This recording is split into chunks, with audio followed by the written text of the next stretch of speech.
今年7月底，南美洲的委内瑞拉总统大选，有不少反对派支持者认为选举结果有问题，都上街头大规模抗议，上无造成28个人死亡，有2400个示威者去互逮捕，到达超过3个月啊。其中225个人，这礼拜总算会互放出来。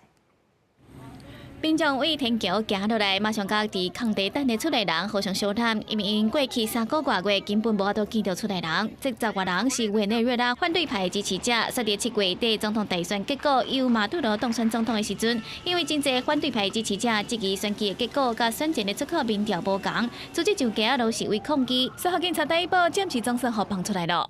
Por la fuerza de todos y cada uno que luchamos por esto, papá. Gracias a Dios podemos salir de todo ese proceso y que Dios nos siga bendiciendo todo lo que pasamos por ese proceso penal y que todos vamos a salir pronto. 因为示威发展做暴力事件，造成至少28人死亡，将近200人受伤，所以有将近2400人受到拘留逮捕，其中有164个人未成年，在未成年内底有69个人有关伫监狱内底。虽然选举结果有关有严重的证据，英国总统马杜罗继续连任，在过3个月了后，委内瑞拉检察官办公室在当地16表示，马杜罗要求将检察官办公室审查当局有可能混淆的任何逮捕行为。当局决定这个周末要为时间监狱内底释放225名因此受到拘留的示威民众。 A las 2:30 fue el primero llamado y bueno, no hemos dormido, no hemos descansado. Las expectativas es esperar que los que no nos han llamado nos llamen